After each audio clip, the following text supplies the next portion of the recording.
Hi guys, welcome to the Corporate Buddy. My name is Moyo, and in this video I'm going to be sharing with you how I prepared for my interview with Google. I have shared my interview experience so far, the process, and the team matching, every single thing in previous videos. And if you haven't seen those, don't hesitate to check them out. But today I'm going to be going deep into how I prepped for this opportunity to work for Google. Stay tuned.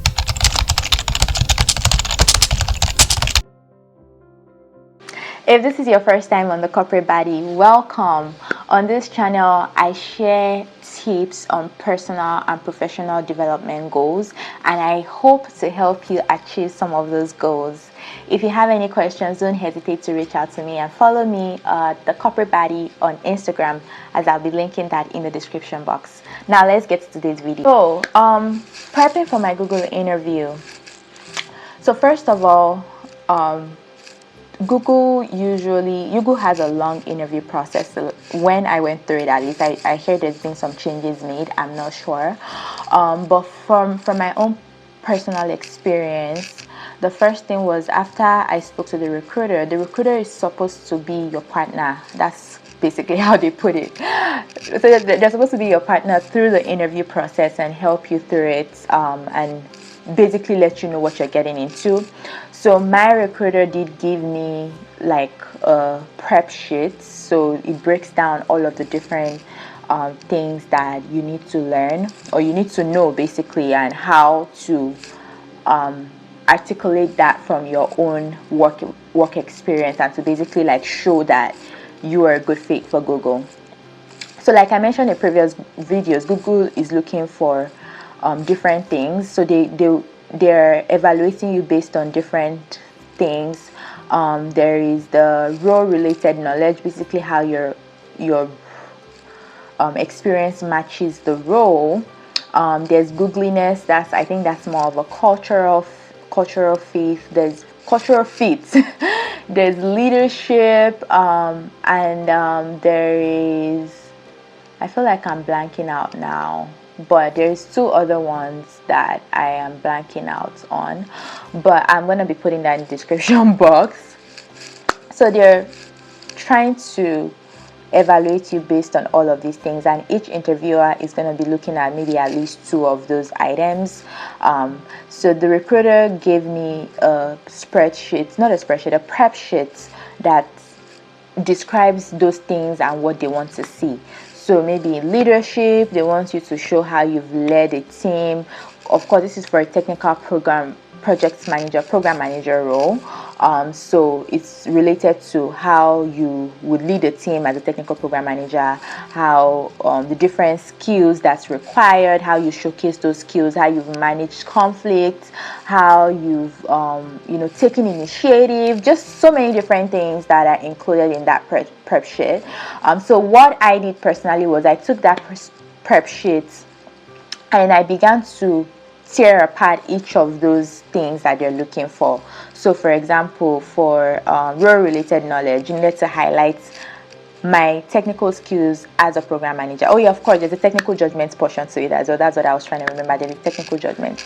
So as a program manager, how do I fit into this role based on my past experience? How does it fit into the role the role within Google? So what do program managers do at Google? I had to go research that. How do they fit in? What kind of projects do they work on? So I highlighted each of those topics, and then I began to identify my past experiences and how they fit into that. So think about telling a story. You're basically telling a story when you're interviewing for a company. You're telling a story of where you've been and how that fits into where you're going with them or where you want to be with them. So what do you bring to the table? I hate that question, but basically, what do you bring to the table? How do you, can you, even if you have the experience, it is not just important that you have the experience, it's important that you properly articulate how that experience is important to them. or why it's important to them, even why it's important to them.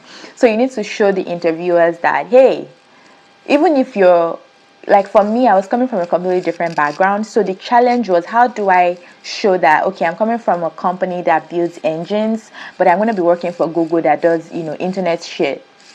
How do those two fit together? So I identified soft skills that are transferable within my current role. Like, okay, even though the products are different, but we're still trying to release products anyways, most of the time. So what are the skills required to release a product? So I was making sure that I identified that. And then another thing that I needed to do was properly understand, Google products and how tech companies in general release products. So what's unique about that industry? Coming from a completely different industry, I needed to understand some terminologies, do research into how software development projects are run, and how can I communicate that in such a way that it shows that I would be able to handle a software development team, or whatever team within Google that I was going to be working for. This was a little bit more difficult because at that point I wasn't being interviewed for a specific team. So it was like, how do I basically speak in a generic term, but at the same time be specific enough to show that I know what I'm saying and I know what I'm doing. So that was a bit of a challenge for me. I had to read. So there's this book I read called Cracking the PM Interview. So it's for product managers, but it could be useful for project management interviews. I will link it in the description box. So that book was helpful to kind of get a general view of, hey, this is what tech companies in general, this is what they're looking for, and this is what Google specifically would be looking for. So YouTube is your friend, Google is your friend. I had to dig through so many different resources to try to bring all of these things together into one big story that shows, okay, this is what's unique about me, this is what I'm going to bring to this role within Google. So I started to, another thing that I have for all of my interviews is I have a spreadsheet. So the spreadsheet highlights the different skills that maybe the job description has that needs to be highlighted to the interviewers. And then I also have at the top the STAR method. If you're not familiar with the STAR method, it's a way to describe your experience in a succinct way, because you don't want to go on and on and on in interviews. Interviewers are going to blank out. You want to be succinct, but at the same time touch on the key points that highlights that, hey, I did this work, I know what I'm doing, and these were the results that came out of it. So the STAR method is basically situation, you stating what the situation was, like what situation was if you're telling a story of, hey, tell me about a time that you resolved conflicts. So what was the situation? Give background information. And then the task was, what was the task at hand that you needed? So a lot of times I feel like situation and task kind of go hand in hand. And then you have the action. What action did you take? So you have to specifically say, what did you bring to that situation? What did you do that made things different? What was your own contribution? So speak to your own contribution. Of course, you don't want to take all the credit all the time. But at the same time, you need to make sure that you're highlighting that you were the main contributor, the primary contributor. And then the final one is the result. So what was the result? Always remember to wrap things up and say, hey, okay, after this action, this was how things ended. Most times you want to make sure that it's a successful result, something that aided the success of the program. But even if it's not, sometimes you have to be realistic as well. You can't always have successes all through your career. In fact, it can show that you're not at the level of maturity that's required for certain roles. So sometimes you might have to highlight failures as well, but what's most important is you showing what you learned from that failure.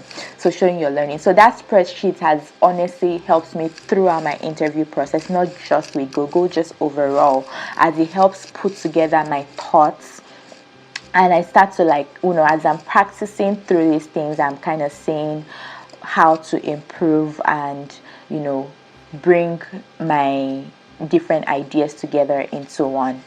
So going through all of this process, I also make sure to practice. So I practice with friends a lot.